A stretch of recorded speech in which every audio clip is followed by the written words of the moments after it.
Só que aí, o que eu quero que vocês entendam é que o diabo é um ser muito perigoso, né? Porque ele existe, ele é real, então ele não é uma coisa inventada. Existem duas posturas com relação aos demônios que são perigosas.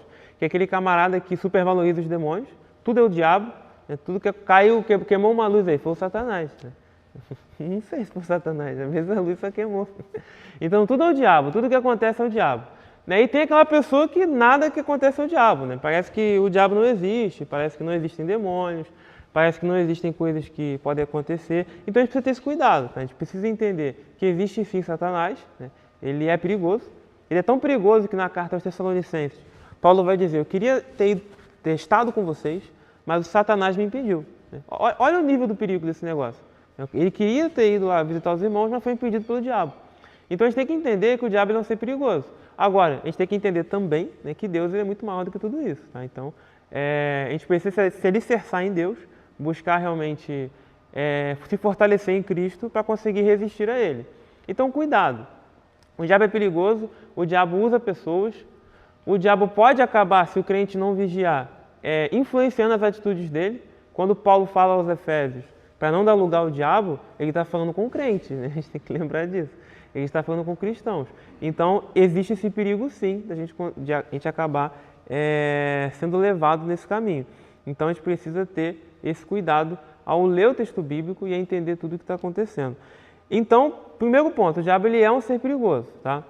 Não supervalorize ele, mas também não subestime ele, né? Ele é perigoso e ele pode nos afastar de Deus. Ele tem uma natureza cruel, perversa e destruidora. E outros nomes são serpente, Satanás, diabo, maligno, enganador, o pai da mentira, Beelzebub, Belial. E tem outras também fazendo referência a outras culturas, né? Como Samael também, né? Tem uma referência mais tardia na cultura judaica, né? Que se refere ao diabo com esses nomes. E aí a cultura pop se aproveita, né? Você pega os filmes aí, o pessoal adora usar esses nomes aí, né? Samael, né? Tava vendo um dorama ultimamente que o nome do inimigo era Samael, né? Que é uma referência ao diabo, né? Então, o pessoal gosta dessas referências, tá? Então a gente precisa ter esse cuidado quando a gente lê o texto bíblico, tá bom? Essas observações que eu queria falar sobre o diabo, cuidado para não botar toda a culpa nele, né? Tudo que acontece, não necessariamente é o diabo, ele tem influência sim, mas às vezes podem ser coisas que acontecem na vida, tá? A vida ela tem os seus perigos naturais, né? Se a gente puder parar para pensar. Existem riscos naturais à existência humana por a gente estar aqui, né? Existem esses riscos, né? Seja doença, seja catástrofe climática que aconteceu. Embora a gente saiba que tudo tem uma explicação, né? A catástrofe climática, por exemplo, tem suas explicações. A gente entende que tem relação com o retorno de Jesus, mas a gente sabe que o ser humano está pintando o cético meio ambiente há muitos anos, né? E uma hora a conta, infelizmente, pode vir a chegar. E a gente tem dentro do texto bíblico uma teologia da criação muito bem feita, né? Porque Deus manda Adão cuidar do jardim, né? O cuidar do jardim é antes da queda. O cuidar do jardim é cuidar do meio ambiente que a gente está inserido. O ser humano negligenciou isso por muito tempo, né? A gente sabe que uma hora as coisas acontecem. Então, existem sim aspectos relacionados à volta de Jesus, mas também consequências pela própria humanidade como um todo. Então, a gente tem que entender também esses pontos.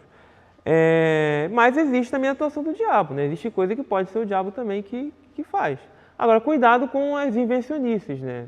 Às vezes é muito comum em cultos de libertação, o pessoal fala que tinha um demônio lá que atuava só nas estradas, né? Que parada é essa, gente? Eu acredito que o diabo pode sim influenciar as estradas, né? Agora, dizer que tem um demônio específico, né, que a função dele é causar os engarrafamentos, né? Então, todo engarrafamento que tiver vai ter um demônio ali envolvido.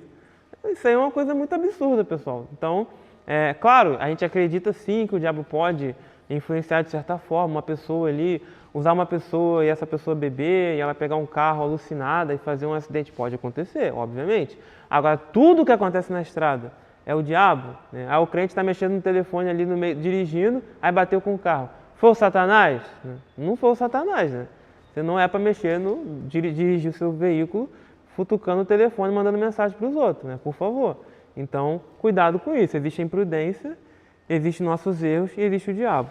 Uma última curiosidade sobre o diabo, antes da gente avançar para o próximo tópico, existe na cultura popular a figura do bichão lá com chifres e com o cajado, tá? Com o tridente, melhor dizendo. Isso também vem da cultura popular, vem Tem uma explicação para isso que eu vou ser bem resumido aqui. Por volta do século IV, o cristianismo ele vira, lá no final do século IV, a religião oficial do Império Romano. Aí como é que tu vai fazer isso? Como é que de um dia para o outro, todo mundo do Império Romano agora vira crente? O camarada que adora lá o Zeus, agora Zeus virou Deus, né? Por isso que na Idade Média, tu pega algumas figuras de Deus, parece o Zeus do Olimpo, né? Porque o pessoal realmente pegou o Zeus do Olimpo e falou, não, esse aqui é o Deus do Antigo Testamento, tá? Esse aqui é o Deus que vocês vão adorar agora. E com a figura do diabo não é diferente. Existem, principalmente ao longo do tempo, um preconceito contra pescadores, né? A gente vê isso no Novo Testamento mesmo. Pessoas que trabalham mais nessas atividades marítimas, tá? E as divindades marítimas, você vai na cultura grega, você tem o Poseidon, né? Que é uma divindade ali que atua nessa parte das águas. A gente sabe que isso não existe, tá, gente? Mas é a forma como eles explicavam a realidade. Então, o Poseidon ele tem um tridente, né? O que aconteceu? Como o cristianismo virou a religião oficial do Império Romano, o pessoal, essas religiões aí, de mais voltada para a parte marítima, isso aí é o diabo, na verdade. Né? E aí começou a se representar o diabo com referência a essas religiões, né? Então, o Poseidon tem um tridente, o diabo também tem. Então, foi assim que a coisa começou a se formar. O inferno, por exemplo, muita da coisa que a gente pensa sobre o inferno, vai ter uma lição sobre o inferno, tá? A gente vai abordá-la depois. Mas muita coisa que a gente imagina sobre o inferno vem da obra do Inferno de Dante, né? Não é nem tanto do texto bíblico, né? O texto bíblico, obviamente, existe o inferno, existe, a gente acredita nele, é um lugar terrível. Agora, todas aquelas imagens, né, que a gente vê nos filmes e tudo mais, aquilo que vem do Inferno de Dante, pessoal, que é uma obra também que tem essas referências. Então, a gente tem que ter esse cuidado também, quando a gente lê o texto bíblico, olhar o que o texto bíblico realmente está falando, né, e o que vem da nossa cultura, tá bom?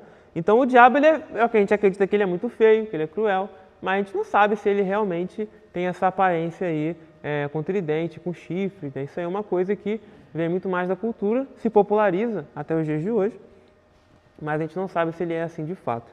Ele é perigoso e é isso que importa. É o primeiro inimigo do cristão.